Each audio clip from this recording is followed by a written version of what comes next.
Another day, another week, another episode, and we're back to our culture, our heritage. And my name is Jessan Brown. Last time we talked about the Efik culture, we've looked at the food, we've looked at the dressing, we've also looked at their dance. And now we're going to the central. We have 18 local government areas, all uniquely blessed with diverse cultures.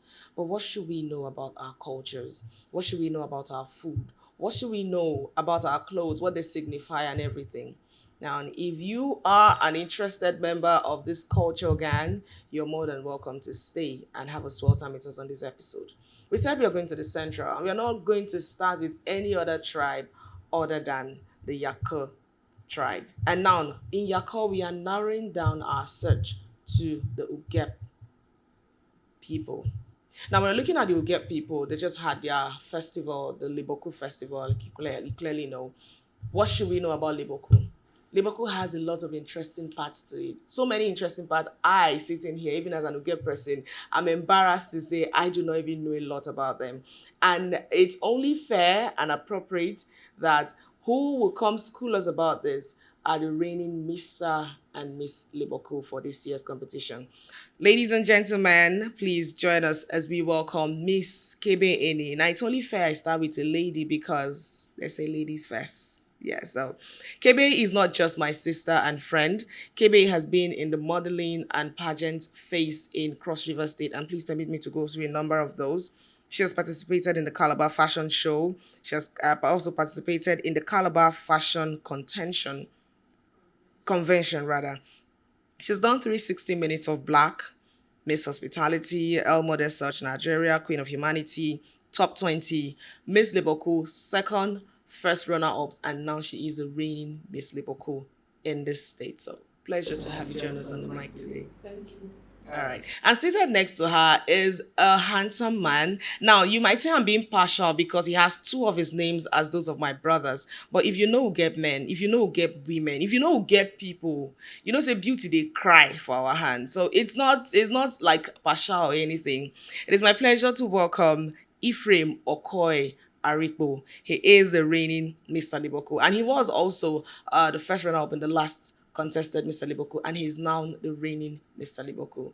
Pleasure to have you join us today. Thank you very much. All right, so I'll have more of his attention on the interview this morning, more like a conversation, because you people know me. I don't run it like we are running a drama or anything. This is going to be a conversation. We want to talk about our culture, want to talk about our food, want to talk about our festivals, want to talk about everything that embodies the Liboku and the Yako people, especially the Uget people.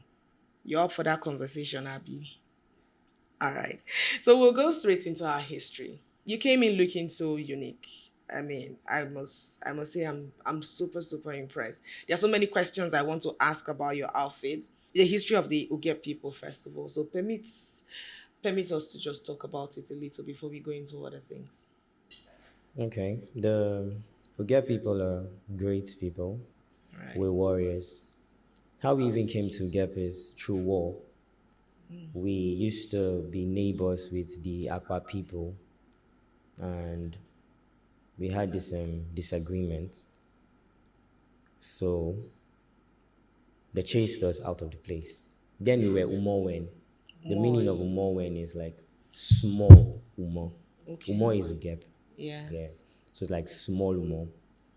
So they chased us to Idomi, the present day Idomi. Domi. When they got there, there's a man called Edem Uminakwa. He had a sore on his leg. So he rolled a stone, and that stone crushed the Akpa warriors, killed all of them. Oh. Yeah. Some of us settled there, and the others went further to Umo, like the present day Ugiep. Yeah. And this time, we changed our name to Umo Otutu. Umo That like we're now big. We are bigger, we are stronger, and nothing can chase us away from that place. Wow. We met some people there though, but we chased them away. But there's a person we first met. They call her Maya Sepa. She's our goddess. Okay.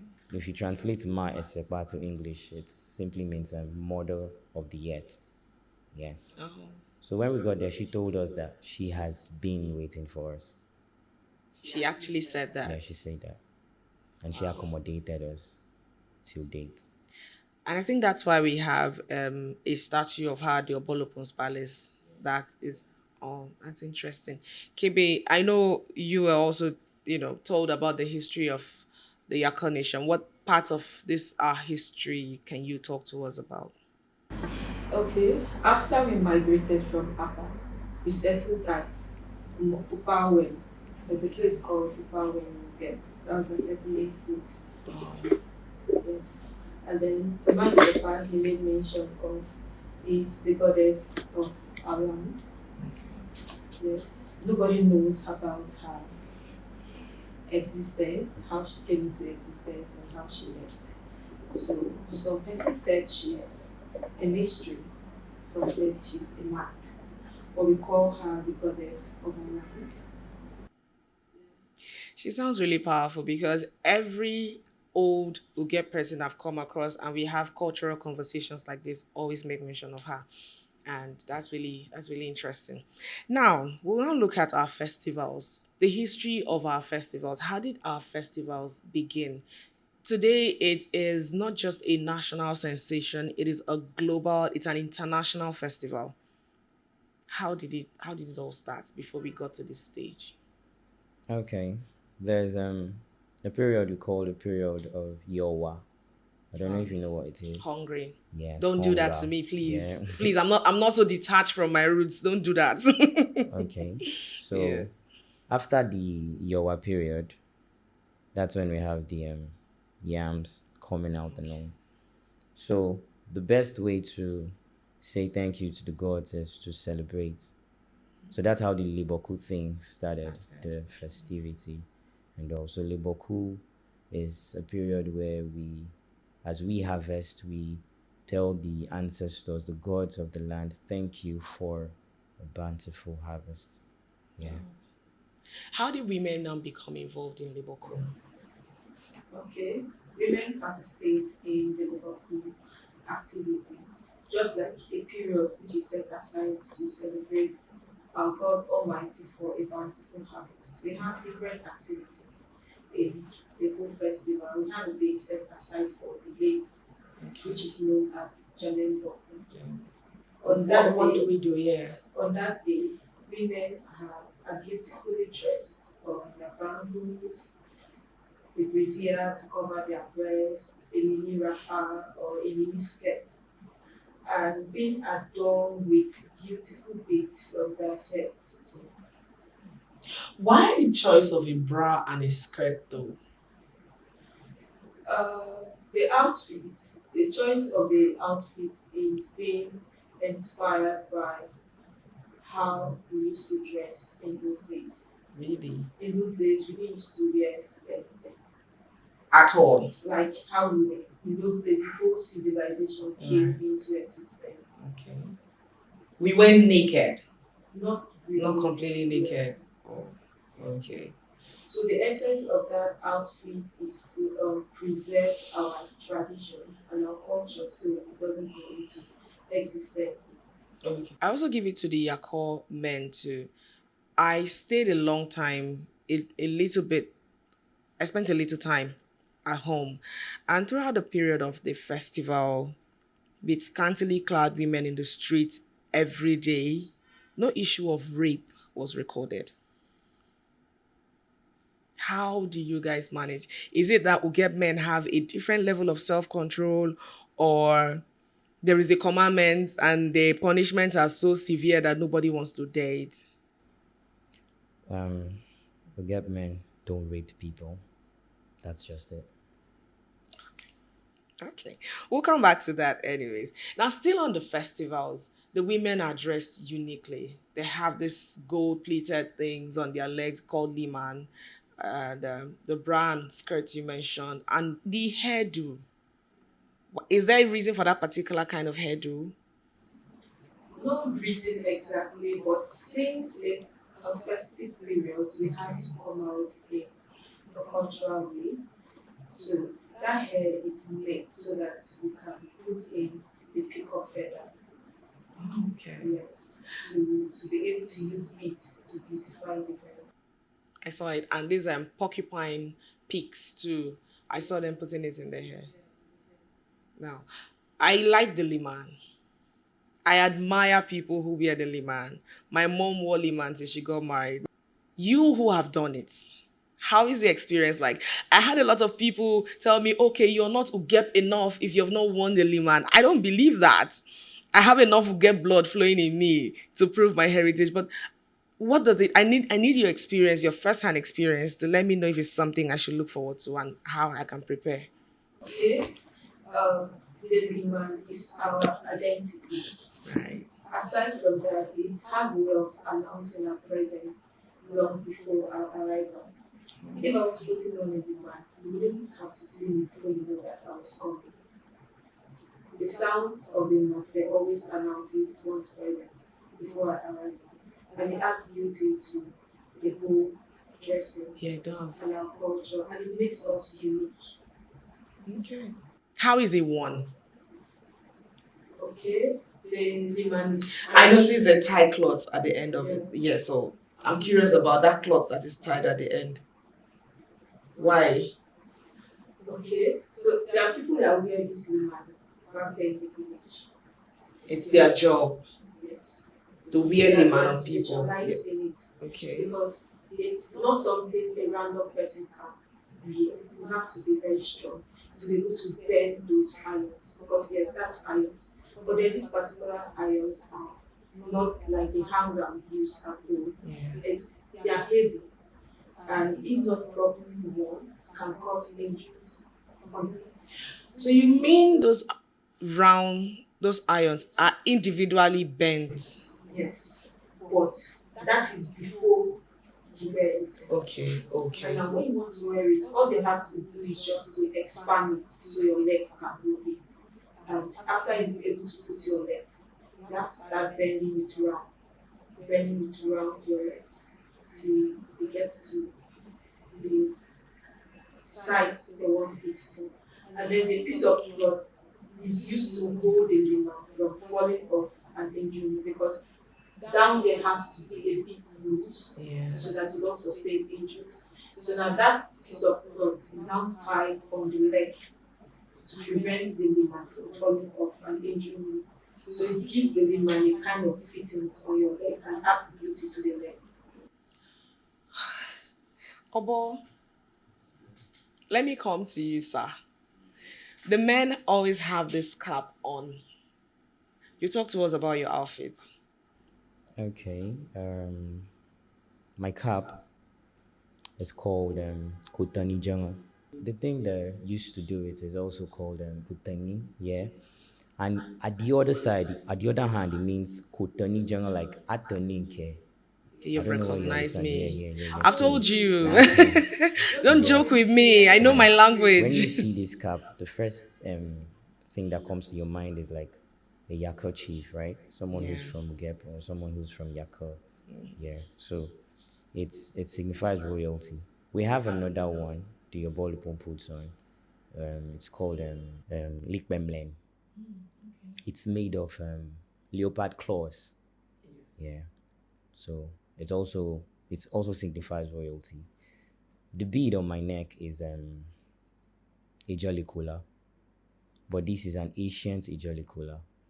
This is the replica of the main thing. Like this is like, yeah, the main thing is used by the Abol, the Obolijima, and the Obolupon, and it is passed down. If this Obolupon passes on, he gives to the next one. So most of them are like hundreds of years old, 300 years old, 200 years old, and all. Yeah. While this is a ceremonial towel, it's called Ubolpo, towel of a king. Okay. Okay. Ukbo war ball. Uku wall ball. So Okay. it's Ubolpo, same royalty. This is my staff. Yeah. It signifies authority, and it has spiritual powers too. Yeah, Okay. it has spiritual powers. It can chase away evil spirits. So If This I'm stuff here, I'm you're looking at safe. here. Yes. Wow. Yes. Nothing can, no negative energy can come here. Wow. So you're safe. Okay. And I noticed there's camwood. Normally, though it's not applied today, they wear on their legs. Any reason, or it's just to beautify the legs? For beautification, but with that thing on my leg, I can step on tramps and it won't harm me. Yeah. Really? Yes. So it Nothing. has nothing to do with whether you're an obol or you're not an obol. Anybody who wears a camwood on their leg, or it's only during the festival period. During the festival period. And for the above, there's something you pass through. There's like a schooling you pass through. There's this tutelage. You can call it initiation though, but there's a whole lot, like 3 weeks of them arranging you for, for keball. So That's that's nothing super. can hurt you, nothing can harm you actually. No man born of a woman can. Okay, so still on the festival, when I traveled, I saw a lot of things, even in my home. Back then, when we had a lot of time, when everybody was around, nobody had traveled yet, we used to have nights or days where it's only UGEP food, the local food we eat. Till tomorrow, you might buy my mom the best wrapper, but if you come home with Ipaladi, that's what she will accept even more than the wrappers. So, what are these our foods? How did we come about Ipaladi? How? Who was so hungry to discover Ipaladi? Okay. I think everything we do is directed by our ancestors though. Okay. Yeah, I'm a person who believes in my ancestors and the gods of the land. So whoever the first person was to discover fen, Ipaladi is fen. Yes. Yeah, the ancestors directed that person to do that. And till date, I think it's like the best soup in the world. Yeah, it has this bitter, sweet taste Yeah, after of it. you've And tested it before, right? I just told you, it's a norm in my house Oh, to okay. eat a local meal. Okay. And yes, the don't blow, of course, is a constant in my house, so that's not a problem. Now, apart from Ikbaladi and ye don't blow, please, Yedam bloom. ye don't blow, Bloom. Bloom bayadam. blow bad. Yeah. So, mboka ma Yedam bloom. baneyaji bo matutu. Because the Yako women are strong, so we can also call them men. Yes, I totally agree with you on that. Yeah. Yako women are strong. But do we have any other food outside these two that are unique to our culture? Have you tested Ijapo? Yes, cassava leaves. Yeah. I have tested that. Yeah. I've tasted that too. Yeah, Ijapo ba yejo. Buyeju. I'm on any Jeoba Kenjin sha sometimes. Okay. With plantain, we do Yeah, eat it with plantain. plantain. Anyone comes to mind, KB? We have the ukeke leaves. Okay, okay. Okeke or ekeke? Okay, okay. Okay, because I'm a bit confused. All right. So that's it for our food. We're going back to our attires. During the festival, I saw an array of outfits. Even amongst the men, amongst the chiefs, I saw different sorts of outfits. Now, one caught my attention. It has white studs. I want to think they are studs on his cap. Okay. And they're sort of curved. The white things are sort of curved around the Okay. cap. And another wore a necklace. That same white thing on that cap was also around that necklace. Okay. And we had some men. I saw some men who dressed in a white shirt, red cap. The cap has a long tail at the end of it. There were so many. There's so many. So, what are these different outfits? Is there like a certain class of people who wear them? Are there certain people? Because I didn't see every man wearing that cap. Okay. Yeah, almost every Yako man, both Yako or non-Yako man, wore this cap you're wearing, but not every other person wore the other one. And it got me thinking, not even the Obolupon was wearing that one. The Obolupon's cap was separate from that cap. So, it got Okay. my interest up. There's a cap the Obolupon wears. That's the Leek Pemlin, Yeah. leopard claws. He has them two. Like there used to be round two of it. So then the other cap you're talking about, I think is the one that falls. This is Anenga. They're also teeth, but human teeth. Yeah. We have I the call them studs because, like I said, I want to believe they are studs. okay. Now, you're saying they are human teeth. Yeah. And the rumors around the UGEP people eating humans is not going to rest. Do UGEP people eat people? No, we don't. How come you have human teeth in your possession? Okay, we fight wars, like I said, we're warriors. Is there any community that has not been in war, has not fought war? Maybe So they we aren't. can just take the teeth of the human beings and beautify ourselves. I was the one who brought up the conversation about attires, Abby. Let me leave the attires to rest.